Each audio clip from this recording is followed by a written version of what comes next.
Clay Europe, and I'm working on the onHeat project. Just a heads up for everyone that this session will be recorded. So please, if you don't want your face to show in the screen, please just turn your cameras off. And as you might already know, this is the last webinar of our onHeat training program. If you missed previous webinars, you can find all the recordings in our website. And the topic for today is a look at the future of heating and cooling in Europe, where we will dive into how cities are dealing with the heating and cooling sector and how they are transitioning towards a more sustainable and carbon-free heating and cooling. So for you to know the agenda for today, sorry, I think I'm not sharing the screen anymore. 1 second, please.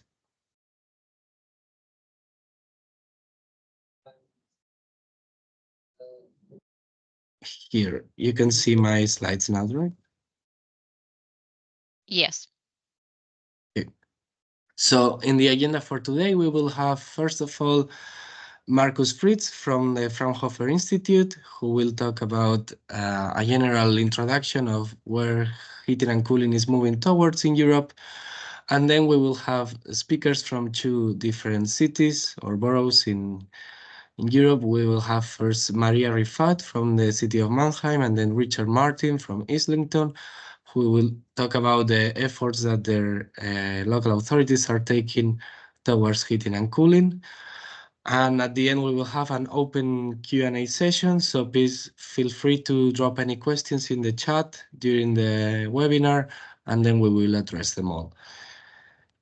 So having said this, yes, the topic for today, as I said, is a look at the future of heating and cooling in Europe. Why is this important? Well, as you might already know, heating and cooling accounts for 50% of the energy consumption in Europe, and 3/4 of this energy come from fossil fuels. So this shows that heating and cooling is an absolute must in terms of climate action in Europe if we want to reach the goals of the European Union. For example, the Fit for 55 package, which says that we should reduce 55% of carbon emissions by 2030. And to reach this objective, cities are looking into new technologies. They are looking into district heating and cooling, and new technologies as the 4th and 5th generation of district heating, which are using more and more renewables, and low temperature district heating, which enables a more efficient and less losses in the grid. But for giving us a better introduction to this topic, we have here today Markus Fritz, who is a research associate at the Fraunhofer Institute for Systems and Innovation Research. This institute is coordinator the onHeat project, actually. And additionally, Markus is also a co-host in the Empower podcast, which focuses on energy efficiency and renewables. So Markus, I will give the floor to you so that you can give us an introduction here. Yeah, thank you very much. I will share my screen. All right, yeah, as you already said, I will give a short introduction into the topic. So to where is heating and cooling moving towards in Europe? And as Yulen already said, we have the big issue that 50% of our energy demand is heating and cooling. And a lot out of this is space heating, process heat, and a small amount hot water. But in general, as Yulen also said, we have this big goal to be climate neutral. The European Union has the goal to be climate neutral by 2050. And heating and cooling is the largest energy demand sector in Europe. So we have to focus on this sector. A rapid progress in this sector is essential. And we have to do something there. And you also mentioned the Fit for 55 package, and I think this is a good, a good bridge to my topic here, because what I want to mention is that we have a few new European directives to achieve, or that try to achieve, the emissions reduction and also the energy amount reduction. And the first one is the Energy Efficiency Directive, which focuses on improving energy efficiency, especially in industry, but also some kind of in buildings and everything. And there are also targets on energy efficiency, especially to reduce energy demand. The second directive is the Energy Performance of Buildings Directive, which focuses highly on buildings. So there are some new things in the directive. One of the new things are these energy labels, which you might all know from fridges or stuff like that. So they are now harmonized over Europe. And energy building renovation passports, so that there are some kind of passports in the plan how to renovate buildings. And then the third pillar is the Renewable Energy Directive, which aims to improve the use of energy efficiency or the use of renewable energies in the energy system. But I want to go deeper into the Energy Efficiency Directive because that's interesting for us, and I think also in fact of the speakers today, because with the new Energy Efficiency Directive, municipalities with more than 45,000 inhabitants are now obliged to carry out heat planning. So they have to conduct a heat plan. And the second new point in the Energy Efficiency Directive is that there are now new requirements in relation to efficient heating networks. And there in the table, you can see these new requirements. And what I think is quite interesting or important are the requirements from 2035 onwards, that there you have you have different possibilities. So the first possibility is to use renewable energy. If you use 50% renewable energy, then everything is fine. The second one is waste heat, the same amounts. And then we have co-generated heat. So these co-generated gas plants, and the combination out of this. And the combination, or for the combination, it's quite important to see from 2035 onwards, you have to achieve 35% renewable energy sources in the district heating and cooling system. And this is quite ambitious for some countries at least. And so I want to give you a short overview about the status quo of district heating in Europe. Here on the right side, you can see the figure that shows the share of district heating users, the black dots, and the fuel mix. These are then the colors. And what we can see here is that we have different countries with different shares of district heating and different fuels. We can see that most of the countries are highly dependent on natural gas. Some are dependent on coal, especially the Eastern European countries like Czech Republic or Poland or Slovenia. And in general, we see that district heating systems are really heterogeneous in Europe. And we have some countries with a long history of district heating, like Denmark or Iceland or Sweden, and their systems there are already high shares of renewable energies and excess heat in these systems.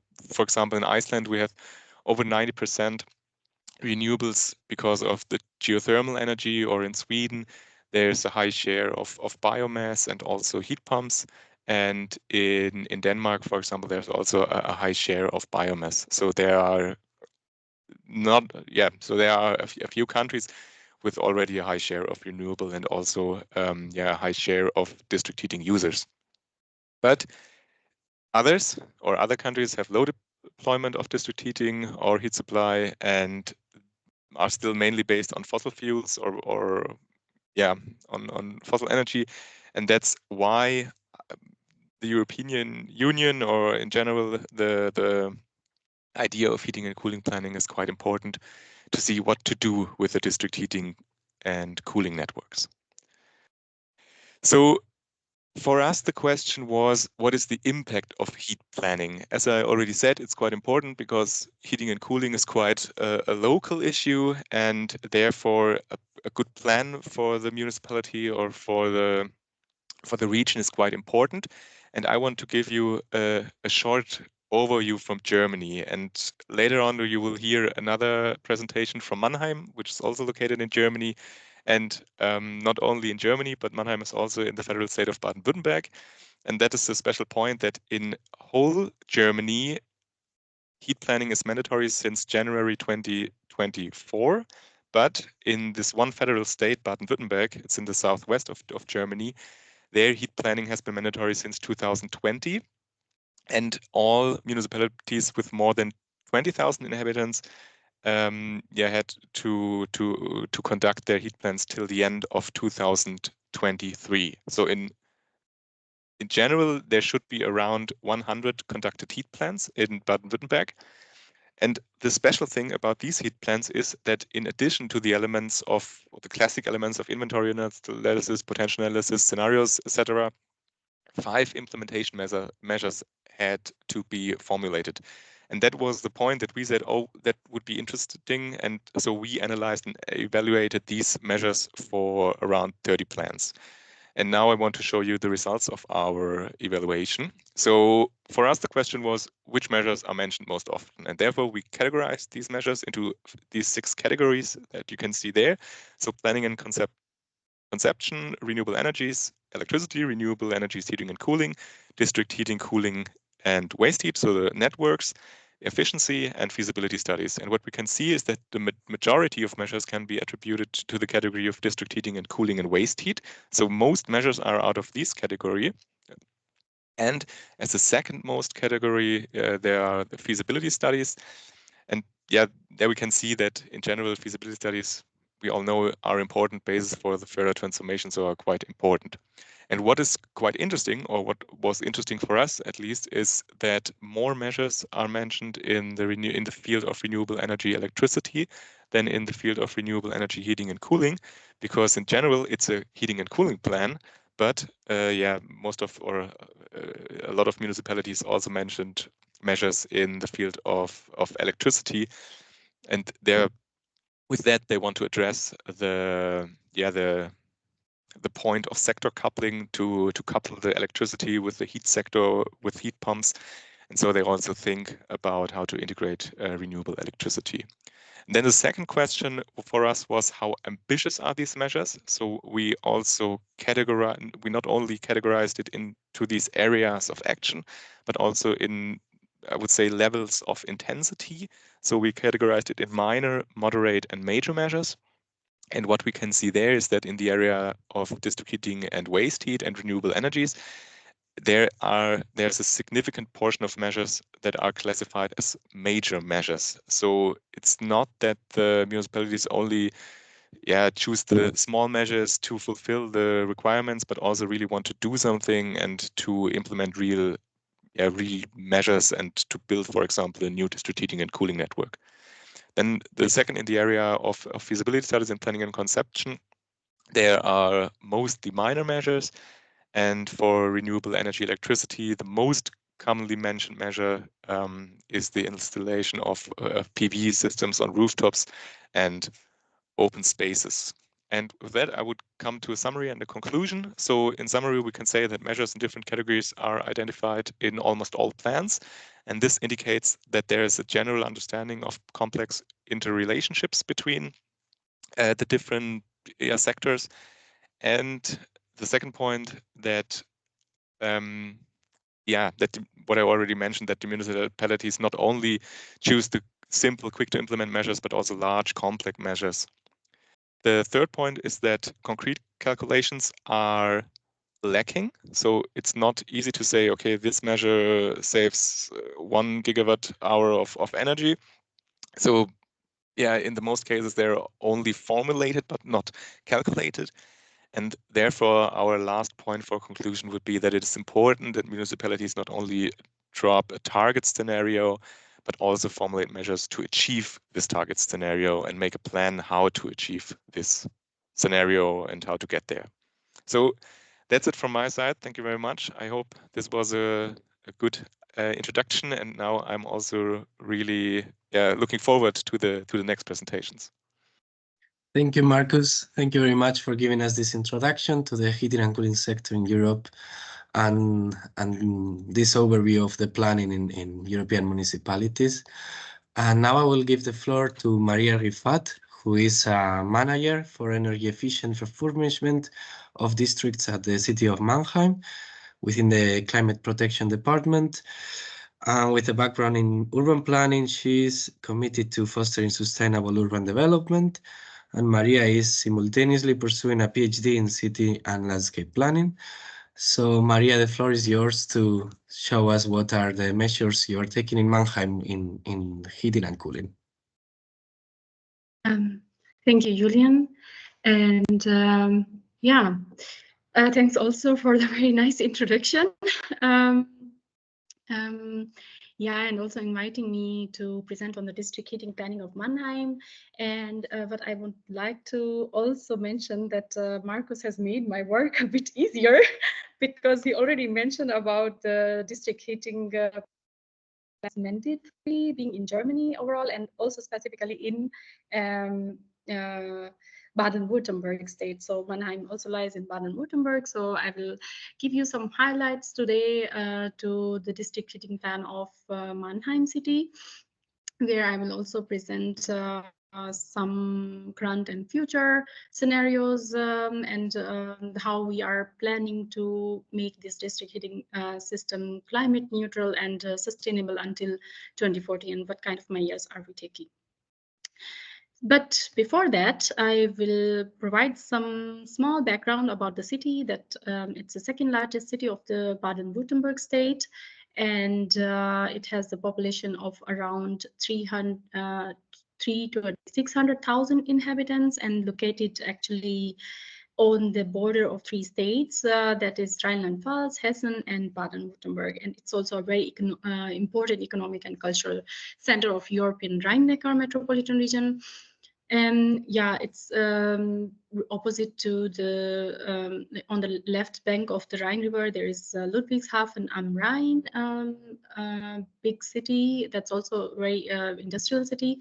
And altogether, if we look into the population of this area or this region, that would make a big conurbation of around 500,000 inhabitants.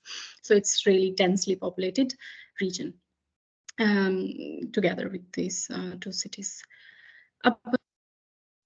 The structure of the Mannheim, it's also very interesting. The city layout structure is actually a very unique in whole Germany, and it's basically also called square city because of the layout in the city center that are squared shapes.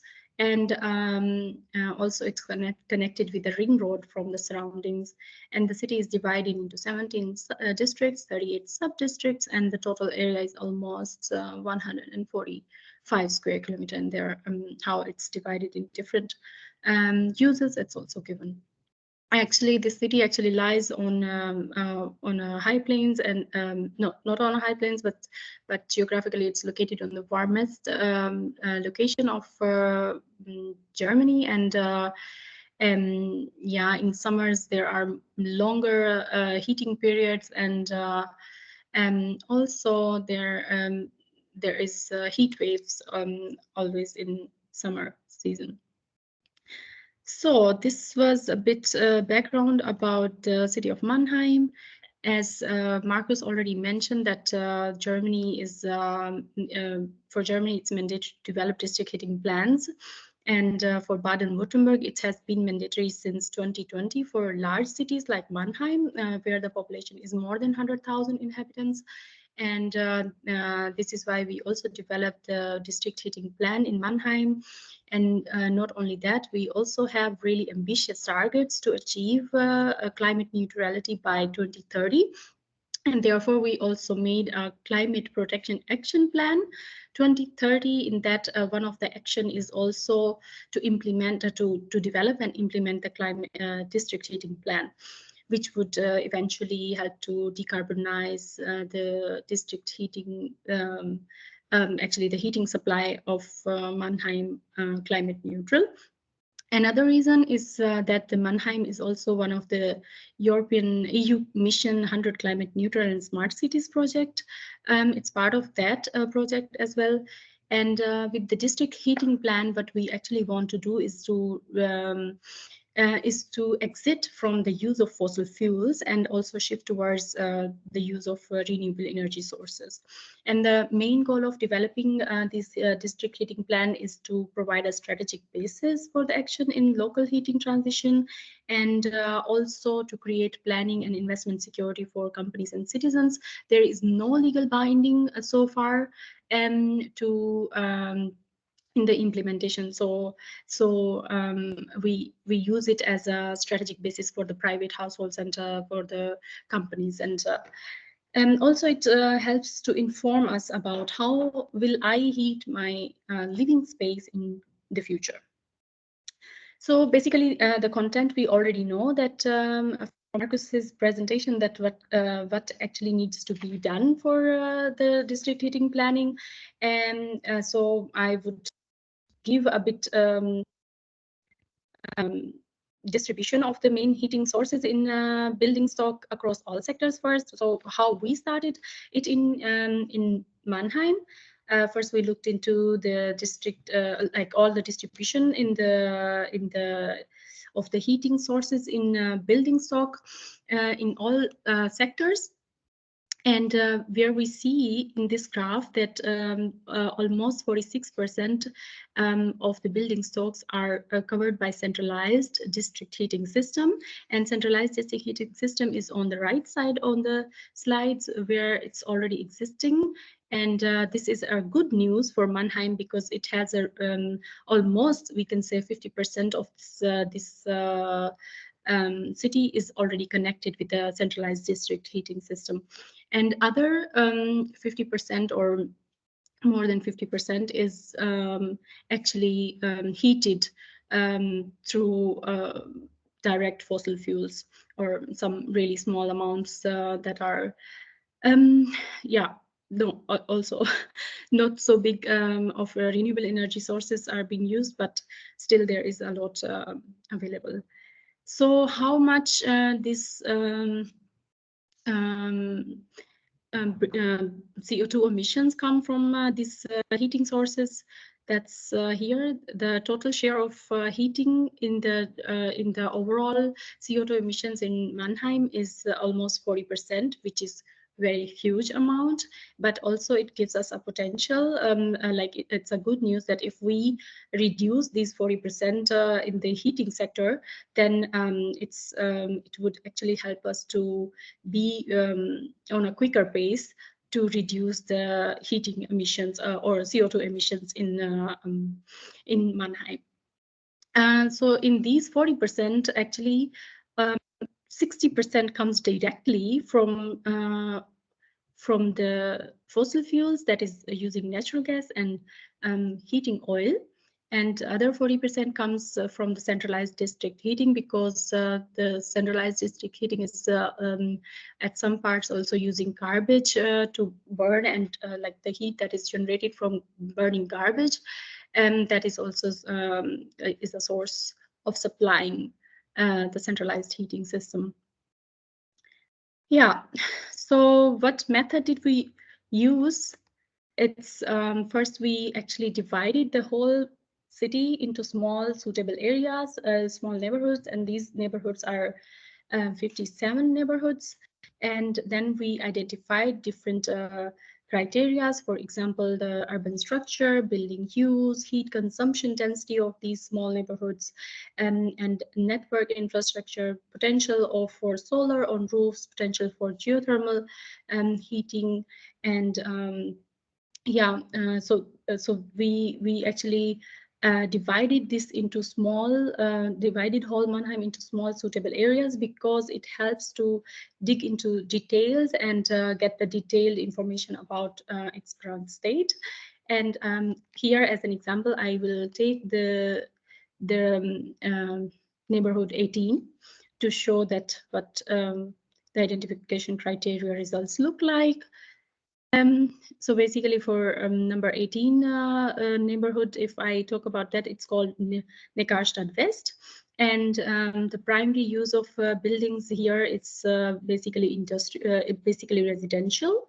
but it's also divided into 3 categories, where one is public buildings, then the gray areas marked here are economic commercial buildings, and then in the red color are the residential buildings. Then the next map represents the network situation, where the natural gas and district heating, centralized district heating is already existing in this neighborhood. And we see here the next chart is next map is also very important, where the heat consumption density is analyzed, and this heat consumption is very high in this region because the buildings are very old and highly densely populated. So the buildings were developed from 1870 until 1970. So because the buildings are very old, therefore their heat consumption density is also very high, and the renovation rate was also very low in this area. Next, we also analyzed the solar potential on the roofs and also the geothermal potential in this neighborhood. And on this table, we see that there is a summary of the heating demand right now. It's almost 96,000 megawatt hour. Then the heating demand is forecasted for 2030 that it will reduce almost 1/3. And then there will be a reduction until 2040 that is planned almost 50% of the current or like from the 2020 the energy demand will be reduced for heating to 50%, that is 47,000. But in that 47,000, if we say that the solar on the roofs are already implemented, which would also provide us almost 21,000 of megawatt hour of end energy. Similarly, there is a potential for the geothermal energy, but therefore for that we still need some pre-proofing. And yeah, and the district is already connected with the centralized district heating system, and it's almost within the 66 to 99% of this percentage. So this is what is done for each specific neighborhood in whole Mannheim. And when we look for whole Mannheim city, then we divided this into 3 main categories. First is where the predominant district heating network is available, and that's existing, and where there is a mixed area with the district heating as well as the fossil fuels. And then the third category is predominant fossil fuels use. So, and we use this traffic light signal to represent these 3 areas in different neighborhoods of Mannheim. And the first category, which is shown in the green color, and there predominant district heating is used, and it's about 66 to 99% of district heating is already available there. Percentage is already available there, and the buildings are already connected. Well connected. And then the area where there is mixed use in the yellow areas, there is almost 33 to 66% of district heating connection. Then the areas where there is the red marked areas, there is most predominantly the fossil fuels, that is gas network or oil heating is used. Then we have developed a heating supply for 2040. This is actually a concept which we want to follow, and we develop these focus areas in our in those neighborhoods, where the focus, the green focus area represents that there will be again the capacity of this district heating will be increased, and In mixed areas, we have also again there are only 3 neighborhoods that are indicated as mixed areas. There will be an increase of the district heating of about 30% until 2040, and very quickly they will be connected to the district heating network.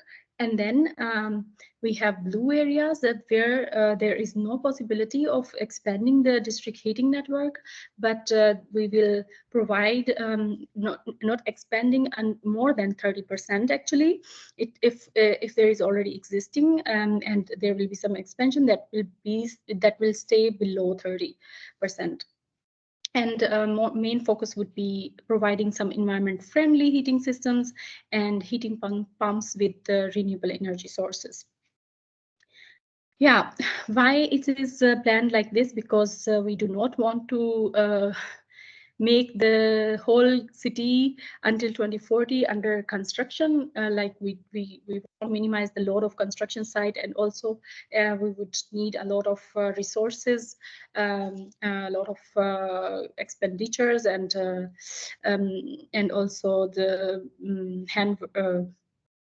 the people working for that. It's the scarcity of that.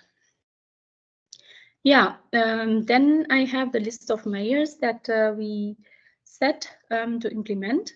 The first, there are it's divided into mainly 6 categories. That is minimizing the heat consumption, not only in the private household, but also first reducing the heat consumption in the public owned buildings or district properties, and then utilizing the efficiency potential in commercial sector as well.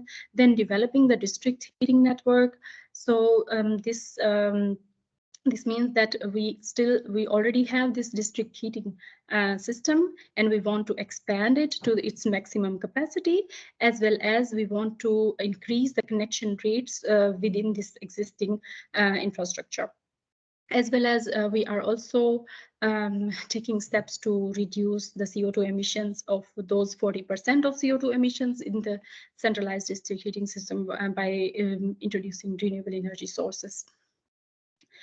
Then there is also support of decentralized solutions, for example, heating pumps provision or solar power generation, and storage capacities increment in decentralized locations.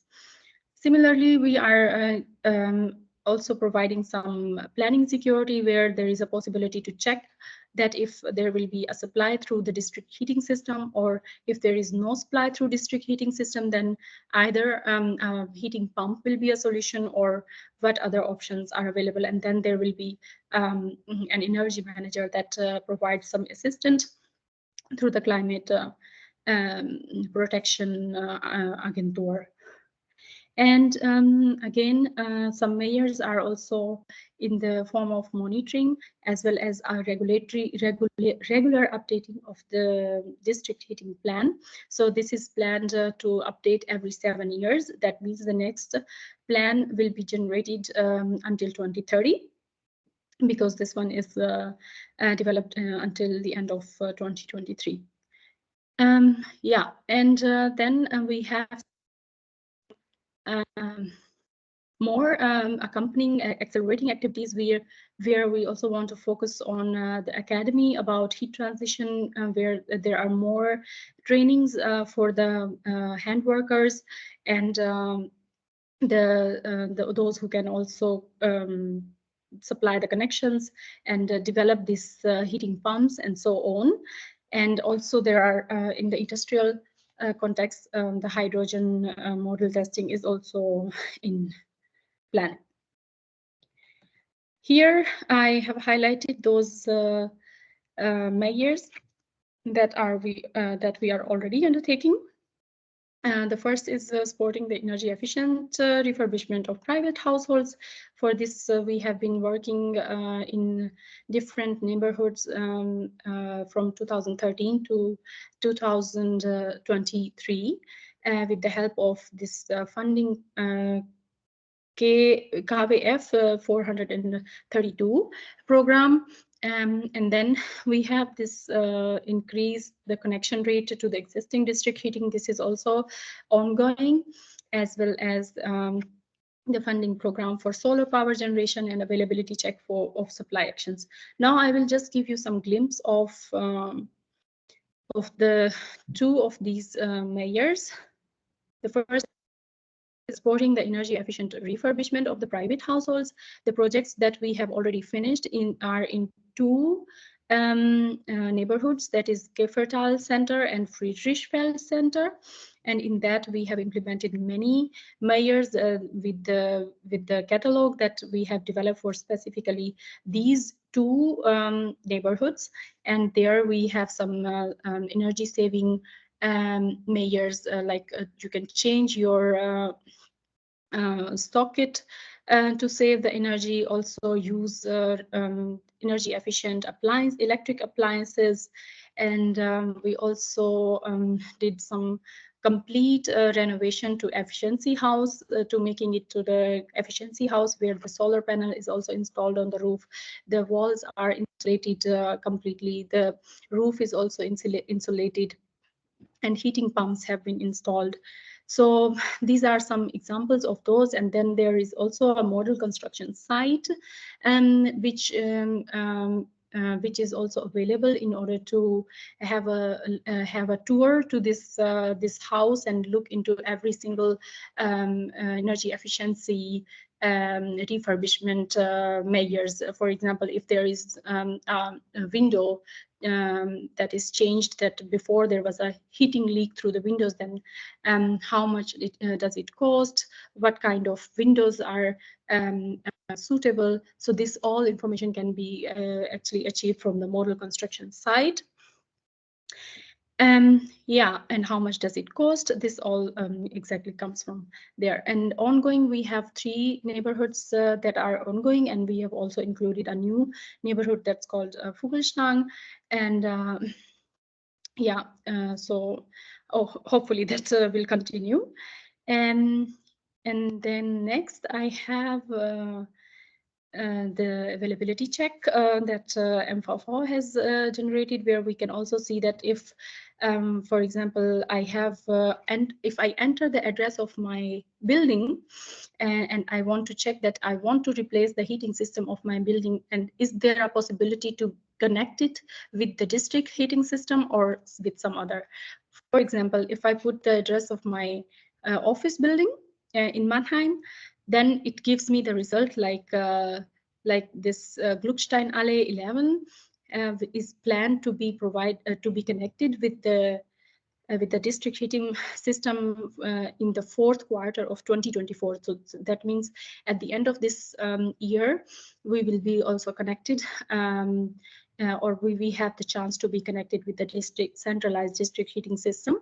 And if there are some other if that's not available, then there are some other options, or otherwise we can also arrange a consultation appointment with them. The other check is also available, that is about heating pump check, and that's available through the Klimaschutzagentur Mannheim. And there we can also send our questions that we want to check if there is a possibility for making this heat pump for my building. Then we can also send the question, and this can also be checked through them.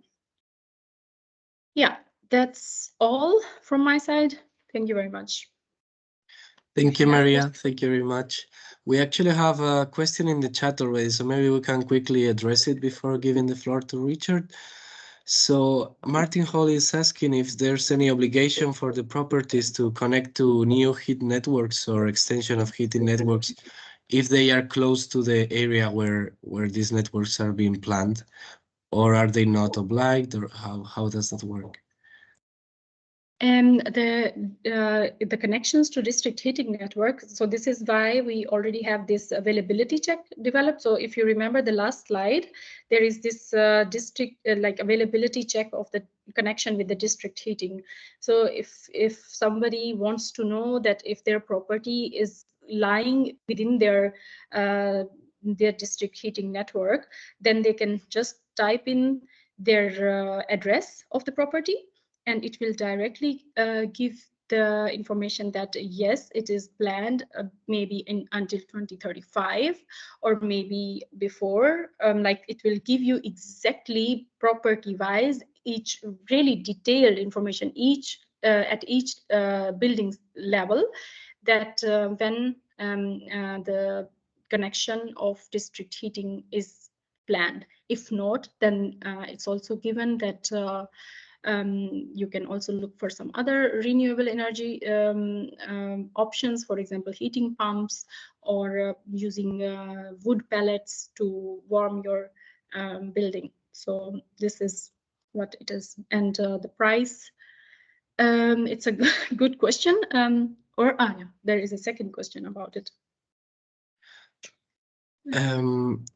Yeah, I see there's a second question about price. Sorry, let me read it quickly. No, I think it does not really matter about the less connections sold and higher price. Basically, we already have this system, and we want to expand these connections only in those areas where, or in those streets where the people are willing to get more connections, and the price will remain the same. It's just a small lump sum amount at the start when there is no existing pipeline, but still they want to have an expansion. There is a small amount that will be at the start that costed for getting a connection. So it's exactly similar. If you want to change the heating system to a gas or oil castle, then you also need to do some investment, the main the initial investment, and then later on again the normal monthly or yearly cost. So it does not make difference. Okay, thank you, Maria. Thank you very much for addressing the questions also.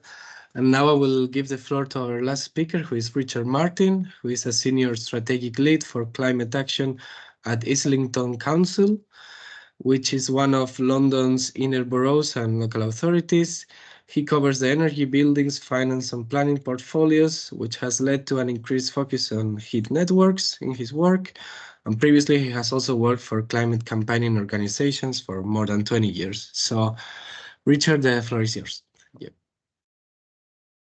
And Julian, I think we have a time issue. How long do you want me to talk for? It's okay. You can take the 15 minutes. Okay.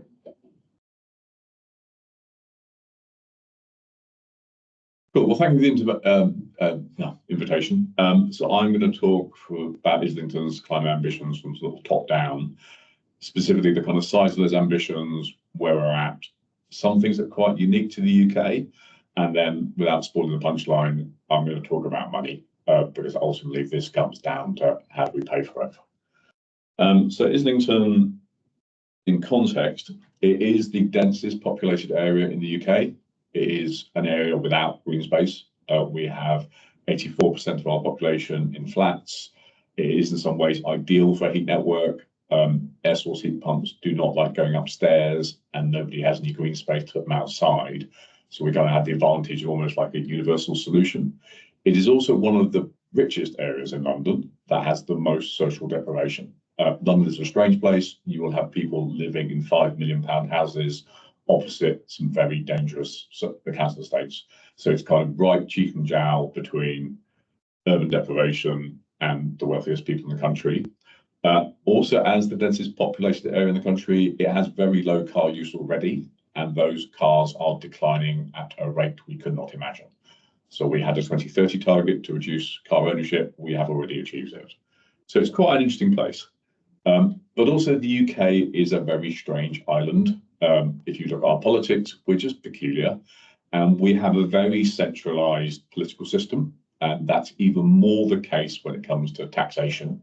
Most of the state's revenue is controlled by the centre, and that includes the ability of municipalities to raise tax. We also went through a process of privatising almost every public service, so electricity, water, gas, most of our public transport. All of that is now controlled by private companies. That obviously limits the ability of municipalities to do things. And we are still reeling from both COVID and the energy price, which kind of created a cost of living crisis. So the ability of local authorities to actually spend money is incredibly squeezed. And we have very little agency in this space, which is why this can end up talking about money.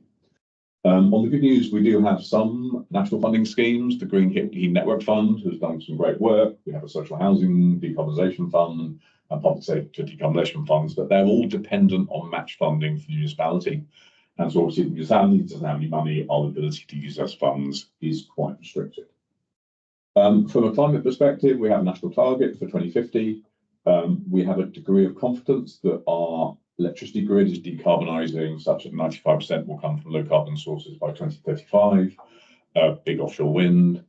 Islington has probably the most progressive transport policies in the country. So transport use is decreasing rapidly, and we are relatively confident we will achieve a 40% reduction in vehicle use by 2050. The electrification of everything less means that honestly, between electricity and transport as big drivers of climate, we have a degree of confidence they will be sorted by 2050. We're not so confident about heat and gas. Like the actual interventions we've done to improve energy efficiency of housing is expensive, disruptive, people don't like it, and it is very slow. So actually, this really does come down to how do we decarbonise people's heat supply. Islington is a pioneer for the UK. Like, to be honest, most of the UK is still on individual gas boilers. There isn't a lot of district heating around, but we have our own district heat network in the south of the borough. Sort of started with a CHP plant about 2010. And then from 2016, we expanded to start extracting waste heat from London Underground, the metro system. So we are pumping waste heat into people's houses, into schools, into leisure centres. That was quite an innovative project in 2016. That comes with hopefully technical problems, but they are now resolved. We do have another small network in the north of the borough running for the biomass plant. And there are 2 privately owned heat networks in the borough as well, both quite small. But interesting, we've still got 59 communal heating systems in our own housing. So there is a lot of opportunities to get those together and basically turn them into a heat network. We have some pretty solid plans to expand that heat network. That should be finalised by the end of June, probably connecting in a data centre, so more waste heat from that data centre, connecting in some big new housing and connecting to the City of London, which is like a separate borough to the south. If the data centre doesn't quite come together, there's a very large national grid substation that we can also extract waste heat out of. So kind of got 2 options just to decide which way we go. So we did actually produce our heat master plan back in 2014. That identified like 13 interesting clusters around the borough. So heat demand, again, based around that social housing. Since 2014, the thinking hasn't changed very much. Those 13 clusters are still perfectly valid. The priority was expanding that network in the south, but there's actually 3 feasibility studies that all look solid for 3 other areas in the boroughs where we think we could build profitable heat networks. One tied to a hospital, one I'll talk about in more detail, one that gives us a link across to a neighbouring borough. Some of those technical challenges around extracting heat from the underground have now been resolved, but that has slowed down progress. But the kind of lack of capital we've got to invest in heat networks has meant that optimism of 2014 hasn't quite resolved itself, although we have got a few big housing projects tied to very large air source heat pumps, which could be described as heat network in all but name. We're currently doing a process called local area energy planning. This is very much being promoted by our central government as trying to describe a route map to net zero across the area. That is energy focused, but also covers transport, waste, other sources of emissions. It's got a whole set of stakeholder engagement, but without again spoiling it, what it's going to say at the end of it is for 95% of our buildings, a heat network is going to be the most cost-effective way of decarbonising heat. But we need to do it just to kind of justify that government funding stream. The other piece that has just landed and went into national legislation last year is heat network zoning. So that has passed into law, so this is coming. But we're kind of in a consultation process of exactly what that means. And Islington is one of the pilots for what this could look like. So we're pretty confident this is actually what the zoning pilot's going to tell us about 4 different areas, very similar to what we said in 2014, where there are viable heat networks. a mandatable connection for about 1,000 buildings across the borough, but ultimately pitching that as an opportunity to the private sector. There is no local government money to make this happen. We need the private sector to step in and build some of these things. The idea being that starts being implemented from 2025 in 2 phases. Phase 1 is essentially the expansion of the bundle network, about 100 million, and then the other 3 networks come in about 700 million capex. So that's a lot of money, that's big infrastructure, but the private sector likes big infrastructure. So the kind of conversation this end really is, what is the public-private partnership to make this happen? Acknowledging there are lots of different options. I used to work for Bristol City Council. They've got a really strong joint venture with Vattenfall and Aresco. Or do we go down a concession model? Sort of acknowledging that the relationship we have with the private sector is giving up control over heating to some of our most vulnerable residents and our own buildings and across the borough. But ultimately, if we don't have the funds to do this, then it's a compromise. With that ambition that we get the best deal possible for our residents, acknowledging that low carbon heat does cost more. And that is an unfortunate reality compared to the price of gas in this country. That is the kind of counterfactual. So we need to figure out how that looks and what is politically acceptable. The other thing that we've been working on is like a place-based intervention around a net zero neighbourhood. So looking at a block of about 1,000 houses and looking at multiple interventions for solar PV, whatever fabric we can get done to those buildings, but linked to our big public sector organisations around it, the university, Arsenal football stadium, some of our big strategic assets, to say, if we have enough heat demand to support a heat network in that area, can we then connect in those 1,000 houses to actually achieve a neighbourhood approach? So that has gone forward as a proposal for an Arsenal and Nags Head net zero neighbourhood. Nags Head used to be an old pub, and we are looking for a blended finance model. So the idea is, can we bring in initially maybe 20% of private sector money and 80% public money to deliver that kind of place-based intervention? It's being driven by an organisation called the Cities Commission on Climate Investment, 3CI, and they're basically looking for 10 pilots around the UK. This does need government funding to unlock. If long-term this proves a success, it might be a sort of 60-40 rule between public and private, but without the public assets, it is not profitable for the private sector. So the kind of proposal is produce business cases and then try and deliver this in that area. And the test of it is really, can you make something that is attractive to private money, but also works for the people who live there? Ultimately, we're asking them to connect to a heat network, to agree to measures done to their house, and to pay for it in terms of either they've got reduced energy bills, but they have a property-linked finance mechanism, or some other methodology to turn what the benefits they receive into an income stream for the private sector. So that's kind of where we're at, really. We are relatively progressive in terms of where the UK is at on heat networks. We're very happy that extracted waste heat from the underground is now working. We've got ambitions to expand that into a data centre quite quickly, but we do not have the money to do this. And so we're at the place currently of really exploring the art of the possible. What is the opportunity to bring private sector money into this to unlock that kind of £700 million ambition to build those 4 networks, and then to expand that across the borough with probably another £1 to £2 billion investment on top of that. And that is Islington. Like I said, the UK is a very strange place. Thank you, Richard. Thank you very much. It's very interesting to see the efforts you're taking, and of course the financial challenges that I think many cities face in this kind of projects. But I wanted to ask you, where do you think you'll be in 30 years' time in terms of heating and cooling in Islington? Do you think you will overcome these financial challenges, or how positive are you about all of this? So I think I often describe myself as a cynical optimist. I'm quite cynical about where we're at in terms of politics, in terms of resources, but I'm quite optimistic about where we're going. There's huge opportunity here because we basically have one solution, which is the heat network. That makes it a lot easier to pilot this through. And I look at what Copenhagen's achieved, and I think, like for Islington, because we're so dense, I could see us connecting about 50% of our buildings to a heat network by 2050, and then decarbonise that network. We've got a lot of waste heat here, so it's relatively easy to do, and then just the cost benefits of it. So that doesn't get us to net zero. It definitely doesn't match our local ambition for net zero by 2030, but that's a pretty solid commitment to the climate ambitions that are. Thank you, Richard. Good to hear. Karsten raised his hand.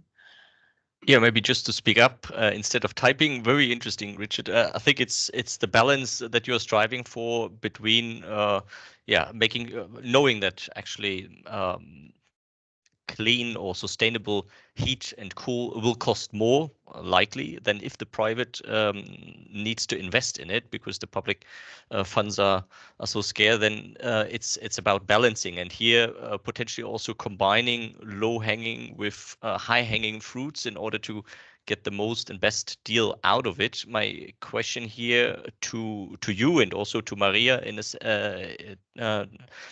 to some extent is as well, how do you communicate this then to those that don't have much money, and how do you communicate this politically but also technically? And to Maria, just to extend as well, if prices are rising, how are you justifying them also to neighborhoods that are a bit deprived, which you indicated as well? Thank you.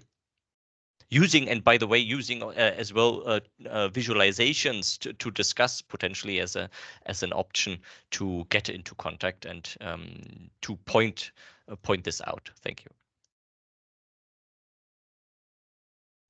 So I guess my immediate response is this is going to be slow. So in terms of our most vulnerable residents, we can't put up their heating bills, not at this time. So it's kind of putting in the infrastructure, connecting together the bigger heat demand for our own social housing. Obviously, we have a lot more control over what happens in terms of plumbing into communal heating and trying to control that heat price.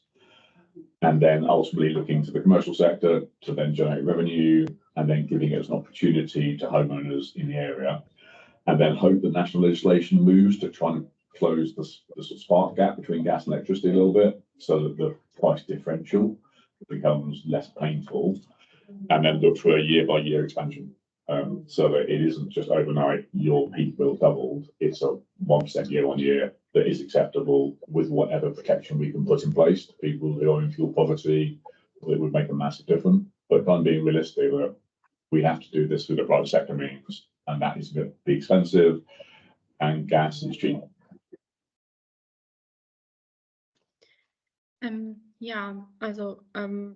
The energy poverty is a big issue also in a city like Mannheim.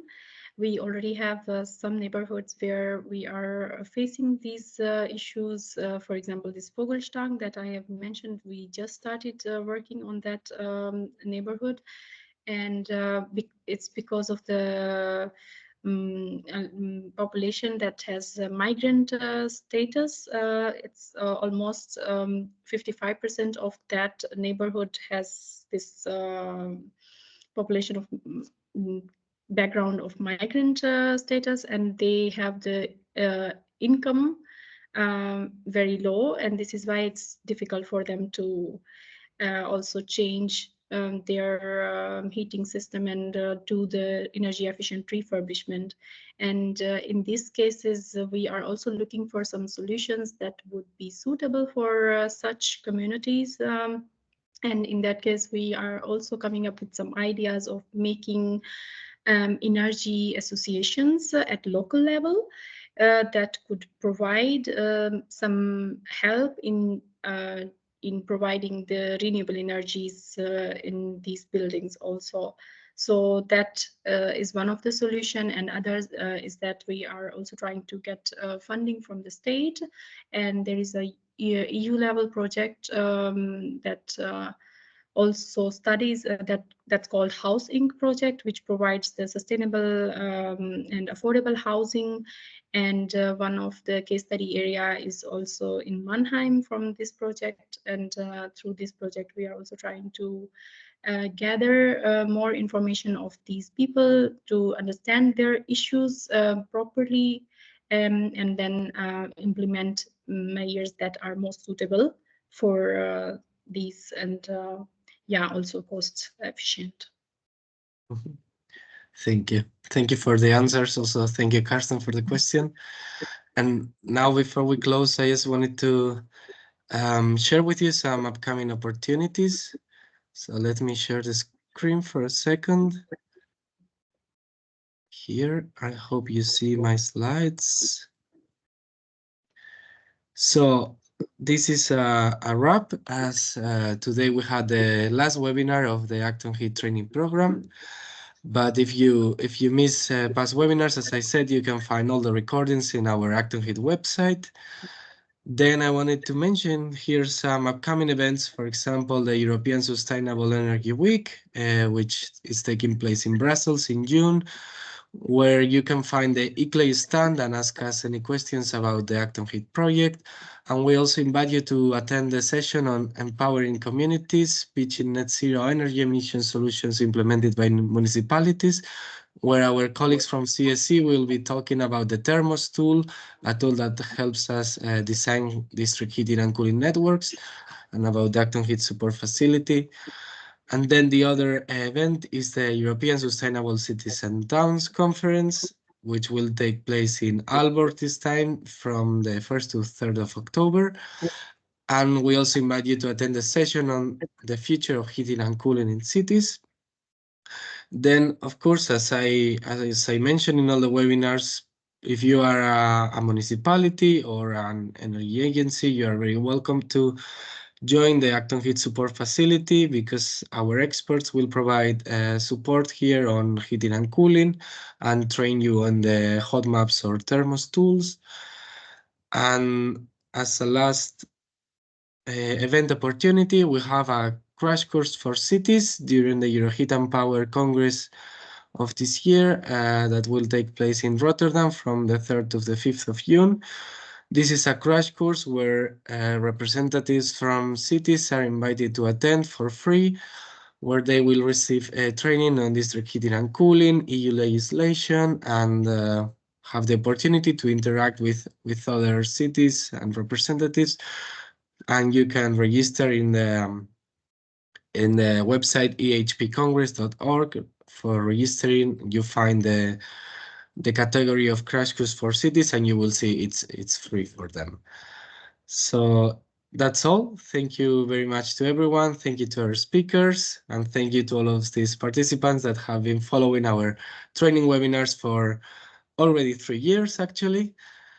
And having said that, I hope you have a great day. I hope all of the cities have a lot of, let's say, support and ambition for continuing the heating and cooling